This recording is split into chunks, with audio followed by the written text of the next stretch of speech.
Hey there, welcome back to another video. This time around, it is my review of the 1996 martial arts comic book film, Black Mask. Now, before I go any further sharing my thoughts on this film, I would like to give a special shout out to Brock for requesting this review. And if there's another film, TV show, or topic that you'd like to see me discuss in the future, feel free to donate to my PayPal or to my Patreon. The link to both is in the video description down below, and I will try to get your request as soon as I possibly can. Now, Black Mask is one of those films that I remember seeing trailers for it on various different artisan DVDs that I had when I was younger, or when I would rent something that was released by Artisan. I think I might have seen bits and pieces of it on VHS, but I don't think I ever remember seeing the entire thing all the way through. And I didn't really pick up this set from Eureka until later. So I actually didn't watch it on this set. I watched it on the original Artisan Blu-ray release. So I saw the American cut, which is missing footage and has a completely different soundtrack and has a bunch of different things about it in comparison to the other cuts of the film. But based on what I saw, I had a blast. I really enjoyed it. I thought it was a lot of fun. A lot of ways, it was like a live action anime. It was that kind of energy in terms of the direction. It had that kind of vibe to it. And I would say it's one of the more overlooked comic book films because it does such a great job capturing the look and the feel of a comic and the overall tone. It's directed by Daniel Lee, and I thought he did a remarkable, excellent job directing this, especially when it comes to the action sequences, which there are a lot of. Like, this is a film that definitely isn't boring, no matter what cut you watch of the film. It goes by at a pretty quick pace, and there's a good variety of action. There's a good mix of action. Like, it's a film that definitely does have a lot of different kinds of action sequences. There's chases. There's hand-to-hand combat sequences. There's gunplay, and all of it is shot really well and maintains a consistent sense of comic book fueled energy. And I just love the way that Lee shot the choreography, the fight choreography in particular, because it really did showcase Jet Li's immense talents in that regard, and just made him come across not only as just a total badass, but like an actual legitimate superhero because of the way that the shots were framed and the way that he presented Jet Li. Like that one shot that's used for the American poster where he's putting two legs up against the wall. Like when you see that actually happen in the film itself, it's a pretty epic scene. And there's a lot of moments like that throughout the movie where there's just a lot of epic, uh, um, genuinely cool and kick-ass sequences.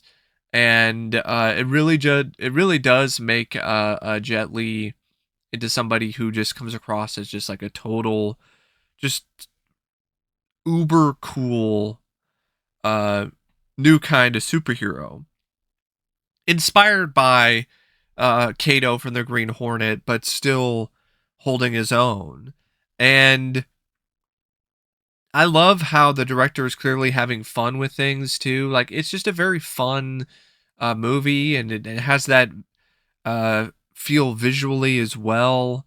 The director takes chances and risks with the way that he's either speeding up the camera or he's slowing it down, or he's using a different angle for one scene, or he's just doing a lot of different things. And as a result, it just turns into something that's very satisfying visually from a directorial standpoint.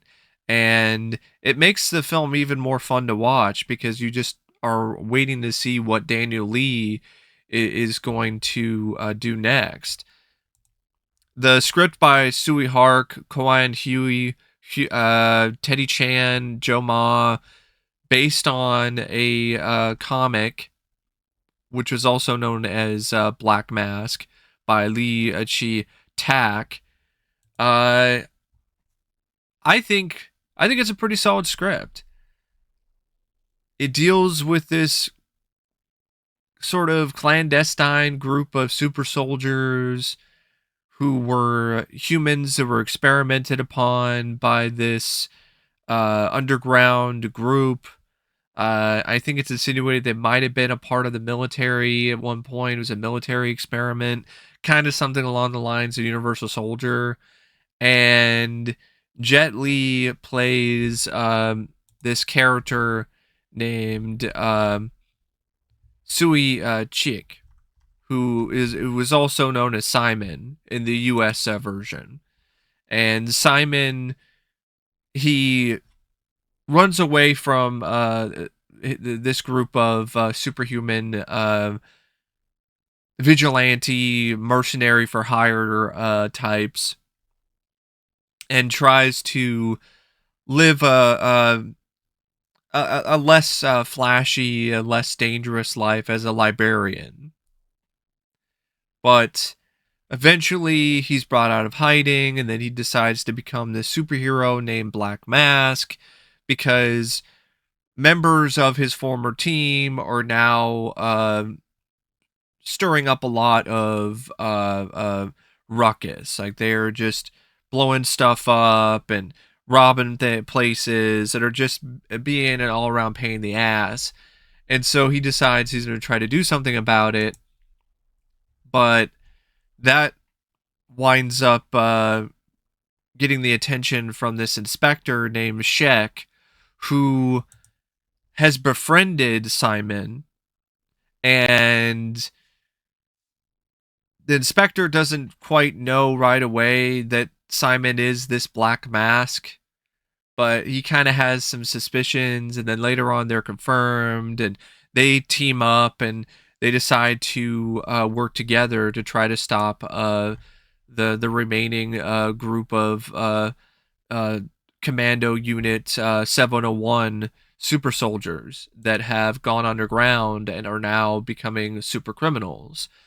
And along the way, Simon falls for this girl named Tracy Lee, who is also falling for him. She was a co-worker at the library, and he has to also deal with an old flame of his who he was romantically involved with, who was a part of his team, but he thought that she died, but apparently she was still alive. I believe, I think, I try to remember who what the actress's name was, or what the character's name was. Maybe it's Yuke. I think it's Yuke. Yeah, I think it's Yuke. It's Yuke Lan, and she was supposed to be his lover, and they worked together, but he wasn't able to save her, and I think that might have been one of the reasons why he decided to go into hiding and leave the group. But then you find out in a twist that she's still alive. It's not really fully explained why she's still alive, at least in the version that I saw, which is the American cut. But yeah, there's that stuff going on, but that doesn't dominate too much of the story. There's also a lot of stuff happening involving the 701 unit and these local gangsters, and the 701 unit is taking out these gangsters in bloody and crazy fashion with a lot of high tech gadgets and just leaving behind a massive amount of corpses. And that's what got the attention of the inspector because he actually saw this happen firsthand. And it all culminates with a final confrontation between our hero Black Mask and the leader of the the group of 701 agents, uh, which I believe the leader is I think it's Anthony Wong, plays King Cow. Yeah, Anthony Wong. So he winds up fighting Anthony Wong, and it's a really fun fight. Actually, it's a really good battle, really good battle with a lot of imaginative, creative fight choreography. And there's this bit in the script that's talking about that it's sort of a race against time for Simon because if he doesn't get some cure or antidote for whatever has been done to him, he's going to die soon. Apparently, in the US cut, the version that I saw, there was like a voice dub or some sort of line of dialogue near the end that said that he found the antidote, he was cured. But I also read that in other cuts that isn't there. So I guess you could make the argument that he's gonna die, which creates a very different sort of feel for the ending of this movie. Um, which I'm not 100% that big of a fan of. But there's so much else that I love about this script. I just love its sense of humor. I love the quirkiness. There's a whole sequence involving Simon and this girl Tracy, and he's got her tied up, and this is when he's in full Black Mask mode, so he doesn't want her to find out who he is, and so he's got her tied up, and he has her in a very potentially scary position because she's all tied up as if she's being kidnapped and her hands are tied behind her back. But he turns on a TV and puts on a video game system and hands her a controller, which I thought that was pretty cheeky and fun. And there's a little bits like that throughout the script. Some of the best dialogue, for instance, is between Simon and his friend Inspector Sheck. Like the dialogue between those two is really effective and honestly really funny. A good amount of the time, like the two, due to the script, just have a really good connection with one another, and it becomes a fun bit of buddy cop antics at times because of that a vibe and that dynamic that the two have with one another. I will say though, other than King Cow, like the other members of the 701 squad are just kind of bland. They don't really have a lot of personality or charm to them. They just come across as sort of faceless bad guys. But what makes that still work is just the how well the film is shot by Daniel Lee and just how good the fight choreography is. And there's not a ton of mystery or intrigue here. It doesn't give away a lot, and when it comes to the origin of Black Mask and the other superhumans, at least not in the American cut. And there's some stuff going on with the one surviving member of this gang who's holed up in a hospital. And of course, that leads to some fight sequences and some action scenes that occur at the hospital because this guy is now a target of the commando unit. Um, but other than that, like there really isn't a lot of mystery. It's not that kind of script. Really, the plot is pretty thin, but with this kind of film, it still works because you have a decent enough villain. You have a good series of foes. You have a good hero. You have a okay romance between the hero and the love interest. Something that's, you know, not poorly written to the point where it feels like it's tacked on or it's taking away or it's detracting from the core strengths of the script. And there's just a lot of stuff that is set up just for action. And that's what you do with an action film or with a martial arts movie. And it's a very efficient script in that regard. Um, and there's some unique stuff too, some very unique charming bits of originality in terms of the different sort of ways that Black Mask dispatches some of his enemies, or the way that his enemies utilize different sort of tech and different things to their advantage. uh, so there's a lot of stuff in it that I think definitely makes it stand out from other films like it, and other films from this time. Just has a very unique overall vibe to it that I really liked. And I think the script is a big part of that. It's not just the visuals. And I think the cast for the most part did a really good job. Jet Li, I would have liked to have heard his actual voice, because you can clearly tell that it's not his voice when you watch the American cut. But his screen presence still shines despite the questionable dubbing. And honestly, the American dub, it adds an extra layer of charm to the movie and an extra bit of entertainment. So I from what I've seen some clips of the original dub. I think it's like the Chinese or Cantonese dub, and to be honest, I kind of prefer the American dub, because it has that vibe of you're watching an anime, a live action anime with an American dub, which it like you caught it on Toonami late at night or something. You know, that it has that kind of feel to it, that kind of charm. And uh, I I I don't think it actually hurts the movie. I think because it's so over the top and kind of silly at times, it just kind of adds to the enjoyment of the movie. Um, but Jet Li, physically at the top of his game, in his prime, I mean, some of the moves that he does in this are insane.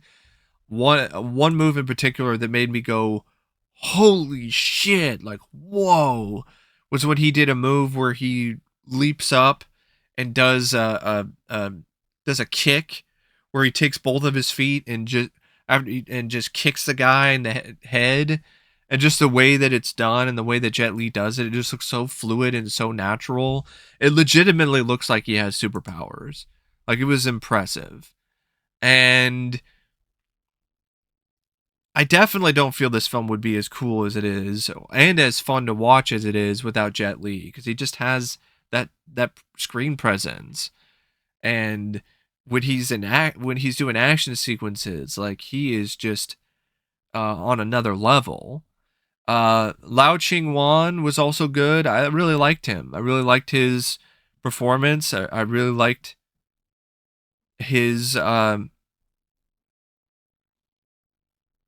dynamic and overall connection with Black Mask. I thought the two had really good chemistry. I thought they worked really well with one another, and didn't mind Karen Mock either as Tracy Lee. The scenes with her and Jet Li, I thought they were pretty charming and cute in their own way when the two were eloping with one another. Françoise Yip as Yuk Lan, she was fine too. Um, as the one that got away, who was conflicted about her orders to kill Black Mask because she knows that it's her former lover. Patrick Lung as Commander Hung Kook, he was fine as well. I don't know if that's. I'm trying to remember if, like, is the Commander Hung Kook, is he the? No, I think Commander Hung Kook is just a guy who works at. Yeah, he's just a guy who works at the police station. I think King Kao, yeah, he's the villain, played by Anthony Wong. And you could tell that Anthony Wong was just having an absolute blast playing this character, playing this villain. Like he was just hamming it up, but it was enjoyable. Uh, I think that kind of villain, that kind of character, like you have to ham it up. You have to go as over the top as possible with it. Otherwise, like, what's the point? I mean, look at the way the guy's dressed. He looks like somebody who you would see in Mortal Kombat Conquest on television. Um, Zin is Jimmy. He was okay. Moses Chan is a random 701 squad member, was kind of there.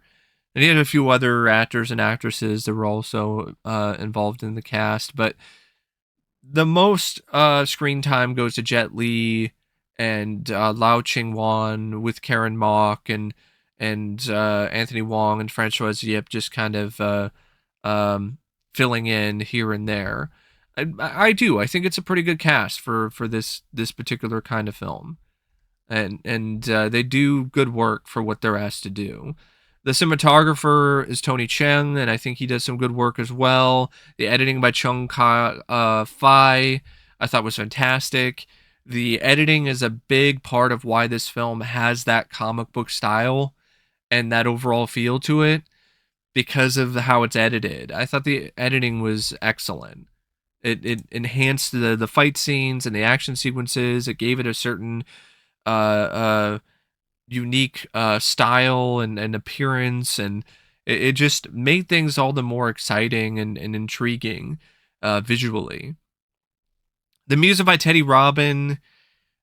This was the score, I think, for the original version. I've heard some pieces of that, and I'm not too big on that, but I'm also not too big on the hip hop uh, uh, score for the American version. That honestly feels very forced, and I don't think it really adds to the film in a lot of ways. It's honestly more of a distraction at times because it's a pretty dated hip hop score.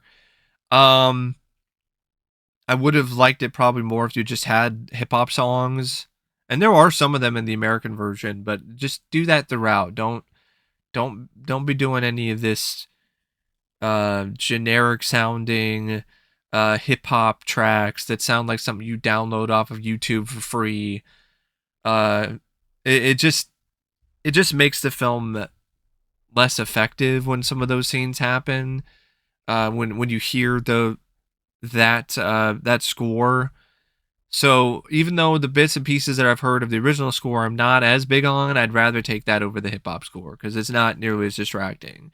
Even though I don't think it fits as well with the tone of the film, it's still not something that I think is as much of a jarring disconnect as the hip hop score in the American cut.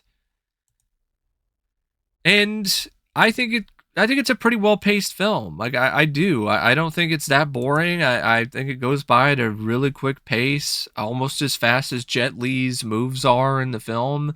And I would say, yeah, it definitely would be in my top five for Jet Li films. I really enjoyed it. I had a lot of fun with it, and I'm looking forward to checking out the different cut of the film because I've only seen the U.S. Version. I think there's two different cuts of the film. There's like an international version. There's a Taiwan cut. Um, but yeah, and I would say this is from Eureka Entertainment. They started in the UK, but now they're doing US releases. So this is actually a US release. So there's no region locking. This Blu-ray came out I think earlier this year. I think like within the last couple months. But yeah, probably the version to get if you're a fan of this film. And I like that cover art too. I think it's pretty cool. I liked it enough that I went in and got this from Diabolique DVD. Like I paid like 30 plus bucks for this. So it wasn't like it wasn't super cheap. But I wanted to get it because I wanted to see the other cuts of the film, and I liked it enough that I wanted to get what probably will go down to be like the quintessential release of the movie going forward. But yeah, that's just my thoughts on Black Mask, a fun comic book martial arts movie starring Jet Li and if you're a Jet Li fan, or if you're just a fan of over the top comic book style martial arts flicks, like I would definitely recommend checking this out sometime if you haven't already. But anyway, thanks for watching my review of Black Mask, and as always, I'll see you later. See ya.